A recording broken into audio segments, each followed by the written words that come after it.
Before we get into seriously building our vocabulary, it would be a good idea just to spend a little bit of time talking about nouns and actually defining a noun. So the easiest way to do it is that a noun is any word where you can put a or the in front of it. For example, the word joke, you could say a joke or the joke, so therefore it qualifies as a noun. Same with party, you can say a party or the party. Walk, you can say a walk or the walk, again qualifies as a noun. Even the word happiness, you can say a happiness I've never known, or the happiness was immense, something like that. So again, happiness would qualify as a noun. Now the same word can function both as a noun and a verb at the same time. So don't get locked into thinking it has to be exclusively one or the other. It can be both. For example, you can say a joke, but you can say to joke as well, making it a verb. Or a party and to party, a walk and to walk. So you can see that the word can function either as a noun or as a verb. Now, doesn't work for everything, obviously. For example, you can say a car, making it a noun, but you wouldn't say two cars, so it couldn't be a verb. The same thing with happiness. You can say a happiness or the happiness, making it a noun, but you couldn't say to happiness, so it couldn't function as a verb.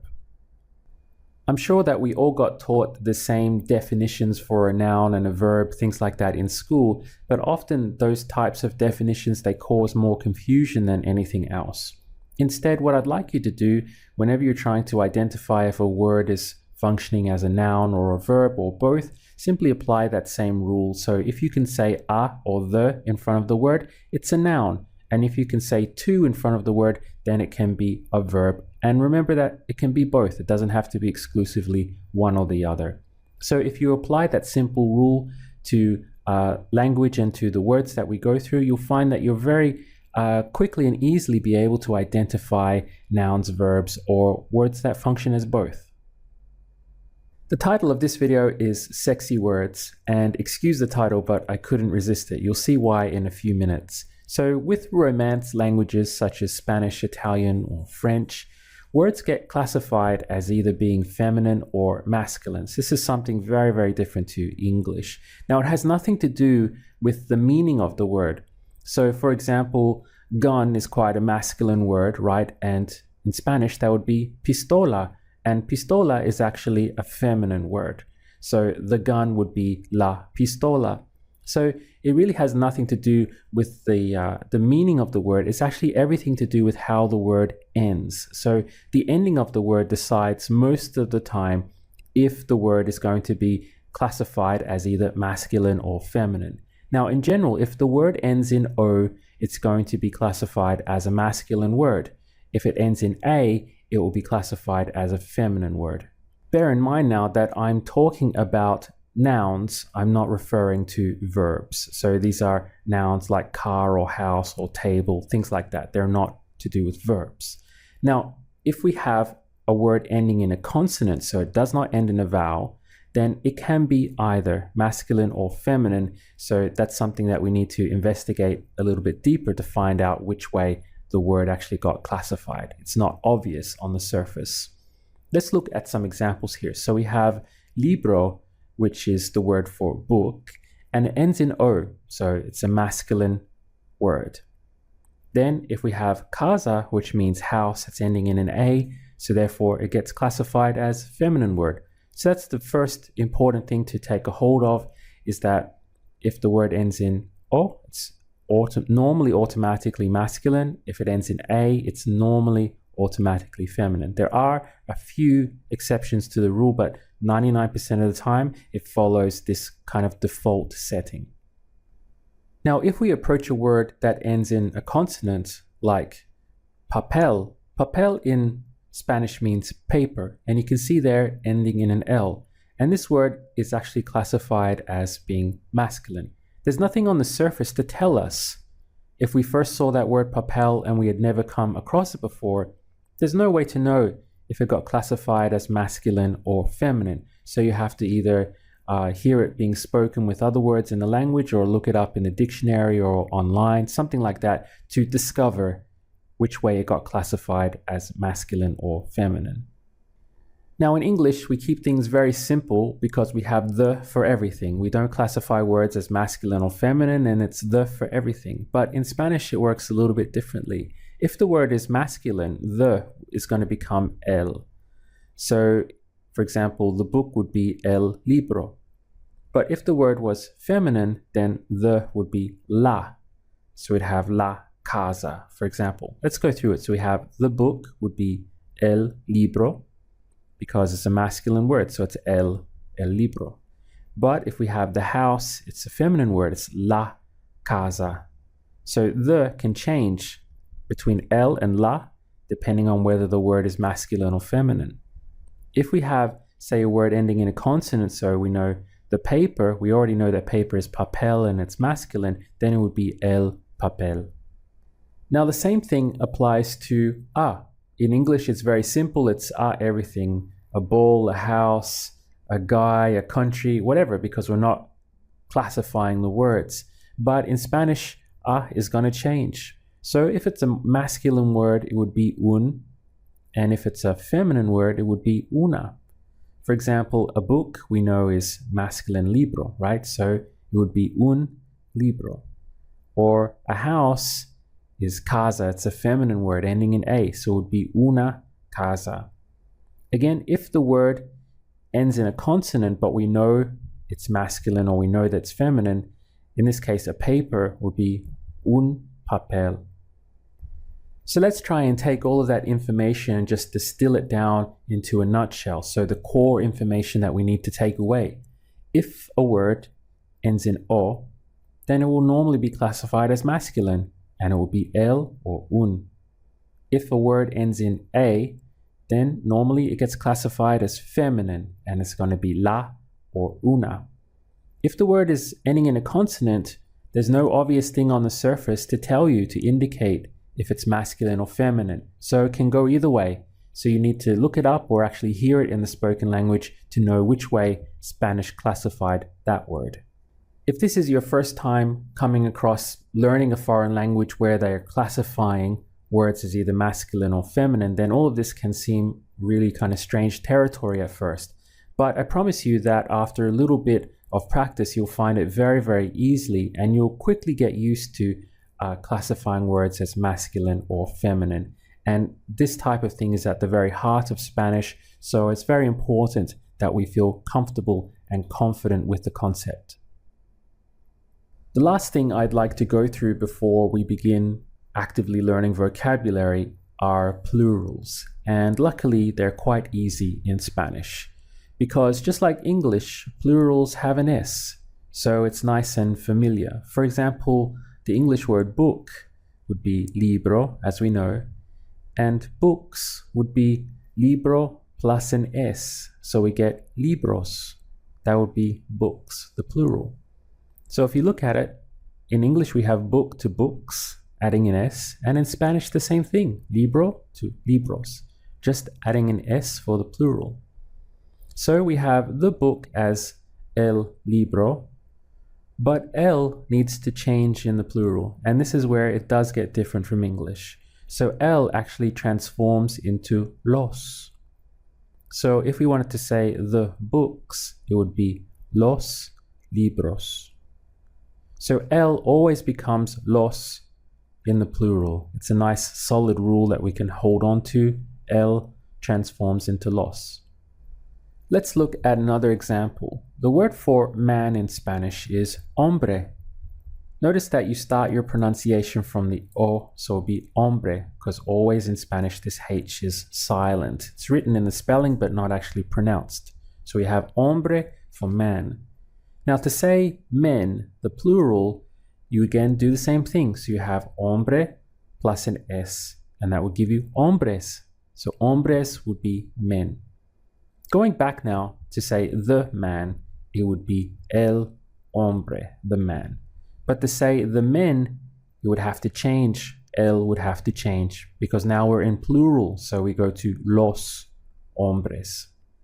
So putting it on the same slide, we have el hombre for the man and los hombres for the men, plural. You can see how el transforms into los for the plural, and we add an s on the end of the word for men. Here's something to watch closely now. If we take our other example word, paper, which was papel. So now this is not ending in o, it's ending in the consonant l. And it's a masculine word, we know that already. So to say the paper would be el papel. Now whenever a word ends in a consonant, like this example, papel, we add es. So papers would become papeles. So let's compare that again on the same slide. We have the paper, el papel. But the papers, el goes to los, same as always, but because this word is ending in a consonant, then we add es for the plural, el papel to los papeles. Let's run through it once more before we go on. So we have el libro going to los libros. This is very simple because el always goes to los and it's ending in a vowel, libro, so we just add on the s. We don't need to add es, it's just an s, los libros. Another example here we have the man, el hombre. Again, you can see how el goes to los in the plural, and because it's ending in a vowel, just add on the s. So el hombre to los hombres. It gets different if the word ends in a consonant like it does here. So el papel, we already know that papel is classified as a masculine word. So we have el as always going to los, but papel now needs to go to papeles because we're adding an es after the consonant. The good news is it pretty much works the same for feminine words. For example, if we have the word house, we know that is casa, ending in a, so it's a feminine word. If we wanted to say houses, again, we just add an s. So casa would go to casas.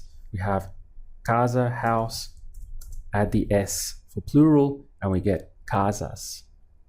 Going back now to say the house, we already know that would be la casa. Now, for feminine words, la becomes las. So the houses would be las casas. Looking at it on a single slide, you can see that the form is very regular. So we have la going to las and just adding an s on the end. La casa, las casas. Now here's something to watch closely again. The word for woman in Spanish is mujer. This je takes on like a h sound in Spanish. Mujer. Mujer is woman. And we can see it's ending in r, so it's ending in a consonant. So if we wanted to say the plural, women, then the same as before in masculine, we add es because it's ending in a consonant. So mujer goes to mujeres. Mujer for woman and mujeres for women, the plural. If we add the into that, so we'd have like the woman would be la mujer, and the women, plural, now would be las mujeres. Now, just as a point of interest, off the coast of Cancun in Mexico, there is an island called Isla Mujeres. Isla means island, and mujeres we know means women. And it's very beautiful there. This is a picture of it. I've been there and it's great to swim. In this section off here, the water is really, really nice. The beach is very nice. So you can see that we have Isla Mujeres. Hopefully this image will help to cement that example and help you to remember it. Let's finish off now with our final review. How would you say the books? Los libros. The houses. Las casas. The papers. Los papeles. The men. Los hombres. And the women. Las mujeres. Alright, so final words. I know that I've thrown a ton of information your way in this short module, but what I want to reassure you with is that as we go through learning vocabulary, we're going to be coming across many, many different words, masculine and feminine, and also in plurals. So that is really going to do the main teaching. This module was for just to introduce the concepts so that you wouldn't be baffled by some of the vocabulary to come, so that you would at least understand what is going on. But with all the practice that we're about to get into with vocabulary, believe me, you're going to be a world-class Olympic expert at this stuff. It's going to be very basic by the time we're finished, because you're going to get so much practical experience and practice with these types of masculine and feminine words, and also into the plurals. So don't worry at all if you don't think that you fully understood it, or that you're not going to be able to remember it all. In the coming lessons, when we get into the real practice, that is what's going to really cement it all into your memory. We're going to finish this module on nouns and plurals with just a little more extra practice. First of all, let's take 5 nouns which are classified as feminine. First of all, we have the table. This would be la mesa. How would you say the tables? Las mesas. The chair in Spanish is la silla. How would you say the chairs?